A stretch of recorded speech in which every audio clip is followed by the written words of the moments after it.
Hello, Jeffco. This is Shauna Fritzler from Jeffco PTA. And with me today is Jonna Levine, our legislative chair for Jeffco PTA. And we are going to walk you through what you can do advocacy-wise, what's going on with the state budget. It's obviously concerning time for us and for our children and staff, but you need to know this information. So Jonna's going to walk you through what's going on and then some action items as well. Hi, everyone. We're starting here. Hopefully everybody has either seen Dr. Glass's Facebook Live or they tuned into the Jeffco School Board study session. And there have been some emails I know that the district has sent out that's talked about the drastic budget cuts that are going to start to take place with our school district, just like the rest of the school districts across the state. We wanted to make sure that everyone understood. Originally, the numbers that the district heard were going to be 7 million to 70 million in cuts. That's a lot of money as it is. There's even a possibility that's going to go beyond that. And the first numbers that the district focused on was a 5% cut, which meant something like 34 million. So we thought we would take a moment and make sure that everybody was able to wrap their heads around what that could look like at the 34 million mark. And then you can put it in some perspective as far as when it goes beyond the 10% cut. And we have actually added those videos from Dr. Glass's Facebook Live and the study session to our website. So people can view that either under the resources and COVID link or under the advocacy link. It's in both places. So we want to make sure, first of all, to give you a little bit of an idea of what the timeline looks at. The district doesn't have final numbers yet. As a matter of fact, what we're hearing from the state is that the forecasts change on a daily basis and not for the best, for sure. But just so that you have an idea that what the district is working with is that, as you know, legislators are out right now because of the stay-at-home orders. They plan to return or reconvene their session the week of May 18th. That is when their first priority is to look at the long bill, which will help them determine the school funding as a priority. Now, the long bill will probably start out in the House the week of the 18th, and then it'll go to the Senate the week of the 25th. Hopefully by the end of May, the end of that week of May 25th, the school board and the district will have numbers. Now they have until June 30th to finalize their budget, but it's our understanding that there could be some adjustments that will need to be made after that. Okay. We want you to understand that this is the first of a multi-year event. That means that because of the impact of the extra expenses that the state has had and the school district has had, there's been some drastic impacts to our budgets. Even the money from even the federal aid isn't going to make up a big difference. We want you to make sure that you understand that federal aid that you hear about from the CARES Act is one-time funds, and those have specific uses that the district can use them for. So it's very limited on that. And I know Kathleen Askelson, our CFO for the district, projected that in her calculations at about 6 million, but again, only for specific uses. So what we're hearing again is that these cuts are going to be on par and most likely much worse than what we experienced during the Great Recession. To give you some idea, at its peak, you've all heard about the budget stabilization factor, the BS factor, also known as the negative factor when it was first created. At one point, that was over $1 billion. We're talking about $1 billion that the state owed our schools. And every year when the legislature does their budget, we always hear about whether or not the governor and the legislature will be able to buy down that BS factor, that means lower the BS factor, maybe give schools a little bit more money. The state still owes our schools more than $500 million. So we're still in the hole as far as what we're getting in funding from the state. And that's compared to the Great Recession funding before then. This is a great slide. And John, I really appreciate you putting this together for us too. And we're really grateful and very fortunate to have you during this time as our legislative chair, because you were the co-chair of the 2012 mill and bond when we had the Great Recession happening and cut, millions and millions of dollars away from our schools. And the children who were impacted at that point when they walked in are sophomores in high school today. Thanks, Shauna. And as folks, as you look at this slide here, first of all, I want to point out that these are estimates. There are no final numbers. Again, we won't have that until the end of May. But we want to give you an idea of what those cuts will likely look like. You'll see the numbers in red. That's the number of cuts coming to Jeffco based on like the 5% cut, which is what they're talking about initially was the 34 million. We're hearing it could be between 10 and 15%. So as you see that those are some extremely large dollars that Jeffco is going to be forced to cut this first year of what will be a multi-year event. I can't stress that enough. Pretty depressing. So again, so that to help everybody understand the magnitude of these cuts and what it's going to feel like and look like, and what our district leadership and our school board members, what they're wrestling with, is to remind you back before we ran the mill bond in 2012, the numbers that we had looked at, as you see here, that was the budget was reduced by 63 million, and that was actually over a two-year period. That was a 9% cut, and 447 jobs were eliminated. In addition to spending down our reserves by 73 million. So that was a huge impact then, and we're looking at something that big, if not greater now. And we just have a little note there that in addition to those numbers, when we ran the 2012 mill bond, the district was looking at having to make an additional $43 to $45 million in reductions, which would have included eliminating another 481 positions within the school district. Fortunately, we did pass that mill bond. It was only for 39 million. It did not backfill anything. It just stopped the bleeding. So it wasn't like we got a whole lot back out of it. It was just so we didn't have to eliminate another 43 to 45 million. We still had to cut 7 million even after passing that. So these are unprecedented cuts that the district's looking at right now. And I recall we also had 2 furlough days for our kids during those years, during the Great Recession, where we didn't have school, and staff, of course, that was their pay as well. And then there was also all staff members took, I believe it was a 1% pay reduction so that additional jobs were not lost.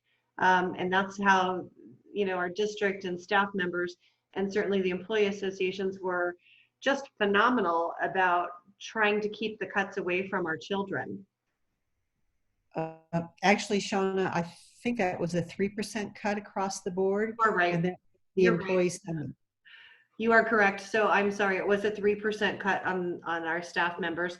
I was thinking about the proposal in Dr. Glass's presentation, so I said 1%. So my apologies. It was a 3% that our staff cut their salaries by. It's been a long road, a long, painful road back.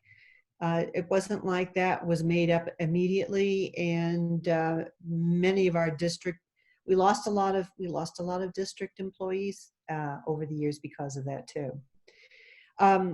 So we're talking here about not only do we have these cuts, but throwing some fuel on this fire is the fact that our district has to look ahead to what schools are going to look like in the fall.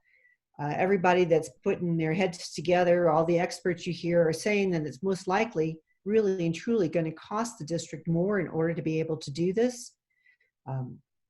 We haven't seen anything from Dr. Glass yet as to what exactly this will look like. This is what we've heard from other districts around the nation, actually, and other experts, that what they'll have to do. And that means that it's not like we can cut and expect school in the fall to look anything like we've ever seen before. And we'll probably really and truly need more resources to be able to do this. I know that's a huge thing. I know our staff is talking about it, considering those split shifts. How do you keep children, away from each other, distanced, especially in some of our larger schools?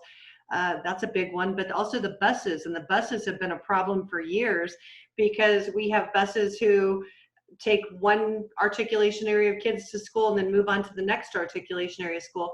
And I know some of the guidance statewide, nationwide that's coming out are talking about only 14 kids on buses at a time. So staff to take care of that. And I know our partners at JESPA, the Classified Association, have talked about how I think we're between about 50 employees short right there with bus drivers. So this is a big issue for the district to be able to try to work out. So one of the things that sorry about that. Where are we? Right there? Okay. No, sorry about that. So this is okay. So Colorado PTA, as well as Jeffco PTA and many other organizations, just a few of them listed here, have all endorsed Fair Tax Colorado's Initiative 271. And it's very likely that you've heard a little bit about it by now. We certainly hope that you've heard a little bit about it. We have a website here, and we encourage everybody to go there and learn a little bit something. We actually think that getting Initiative 271 on the ballot could help save our schools. It could very likely mean that we'll be able to keep our school doors open. I don't know that we're going to be able to do a whole lot more than that just because of how drastic things are. But this is tax policy and not just a quick and easy fix. And so I put the link on there too. It's just fairtaxcolorado.org. And because Jeffco PTA and Colorado PTA have already endorsed this, any PTA can go on and add their name on there, and you should go ahead and send that information out to your membership. And you can also add your personal name to endorse this as well.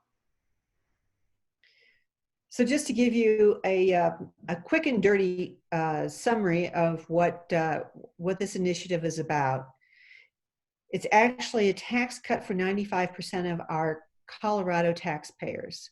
That means those folks that are making less than $250,000 are going to get a tax cut. And that's dropping it from the current 4.63 down to 4.58%. Now, what that also means too is that if you make over $250,000, that first $250 will be at the rate of the 4.58%. So you also get a tax cut.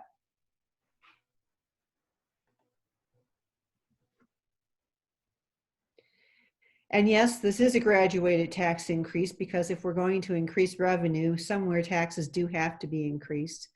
But the idea behind this is that it is, in fact, and that's why they call it this, a more fair tax policy, so that those that make more pay a little bit more, and those that are on the bottom get a little bit of a break. Here's a brief run through. When you go to the website, you can find this exact same information. And something that we've talked about over the years with Amendment 73 and working on education funding issues, I know a lot of our friends and partners at the Colorado School Finance Project and the Colorado Fiscal Institute and Great Education in Colorado. We've talked for years about people who, really anybody who makes over $150,000 actually pay less in taxes because so many of us purchase more in services which are not taxed in Colorado. So this fair tax is actually kind of, evening the playing field. So for those of us who purchase more services, for those who don't purchase the services. So of course, everybody wants to know how this money is going to be spent. And this is taken directly from the website for Fair Tax Colorado, so that you have an opportunity to read it for yourself. But we wanted to give you a little bit of an idea here. The intent is that the initiative would raise $2 billion. That is to be split in half. 50% of that is to supplement current funding for pre-primary through 12th grade, so that's for education. The other 50% is to be spent to address the growing need for the growing population and the changing economy. So it's going to give some relief to some of those other expenses that our state has, which would include healthcare. There's a strong healthcare advocacy group that supports Fair Tax Colorado. Certainly some of those funds would go towards transportation and the other things that will help keep our state running. And if you've read any recent articles, you'll see that the governor has had to go in and slash a lot of state funding that just keeps our state operative. So this is going to be badly needed funds. Well, and that's really interesting too. I know my phone has been abuzz this morning with lots of texts and phone calls with people asking about the cuts that the governor announced just yesterday. So it's concerning. Lots of people are concerned. Certainly investing in more than education, in addition to, even though our primary goal is to take care of public education, but investing in the rest of the economy is good for everyone in Colorado as well, because there are employees across the board who are very negatively impacted, both in public and private sector. So we want you all to know that we have petitions. We've had petitions for a little bit, but because of the current COVID-19 situation, we've been sitting on them, waiting for the all clear to be able to start collecting signatures. So that you understand some of the really nice things about Initiative 271 is, first of all, when we worked on Amendment 73 required 55% to pass, and Fair Tax Colorado will only require 50% to pass. But looking back at the signature collections phase, we need to make sure that, like Amendment 73, that we get 2% of registered voters to sign our petitions in all 35 Senate districts across the state. That makes up about 80,000 valid signatures. And in total, we've been told that the campaign's been told that they need 124,000, maybe just slightly over that, 124,000 and some change valid signatures by August 3rd. So we'll have a lot of work to do. And I believe that the campaign is hoping to collect closer to 200,000 to make up for some of those signatures that fall through the cracks. Great. And you and I have talked about, as soon as it's safe to do so, perhaps, having some drive-through signing parties, bring your own pen, and checking out your petitions at that point. So Jeffco PTA will most certainly work very hard to get these petitions distributed, and we'll be counting on volunteers to help do this. But of course, we have to do this safely. Absolutely. So these are some important links that we encourage you to go to sign up. There's the calculator. The tax calculator is very valuable because it'll give everybody an opportunity to see just exactly how they are impacted with this initiative. And then, of course, we really want you to follow Facebook, follow it on Twitter, If you have any questions, there's an email address here that you can contact Shauna at. You can contact me also. And take it upon yourselves to learn about the initiative. I think it's going to be very valuable for our state. And we would ask that, first of all, we're making this video for you from the comfort of our own homes. But we're making this video so that you can share this with your PTA members on your PTA page and on your personal page. We're going to need a lot of people to help with this. You'll find all of those links to the tax calculator and for the Nation Builder to sign up to volunteer also on fairtaxcolorado.org. But the more you can share with people and try to educate people while we're in a remote space is very, very appreciated, because we have an entire state to get educated, and certainly everyone is more concerned about lots of other things right now. And we will wait until we can do this safely, but everyone's going to be needed, and this is a great opportunity. Initiative 271, Fair Tax Colorado, is an excellent opportunity for us to be able to advocate for that public education funding piece, when certainly the projections are depressing and concerning, and will definitely impact our children and all of our education staff, our teachers, our principals, our ed center staff, our classified staff. So we're going to need to really work hard in Jeffco and then extend outside to other counties as well, just the same as we have on other initiatives. So that is the information that we have for you. If you have questions, please feel free to email president@Jeffco PTA and let us know what we can do for you. If you're ready to do a petition, if you want to sign up for when you can get those, that's fantastic. But we are here for you. We appreciate you, and we hope you have a wonderful day. Happy May.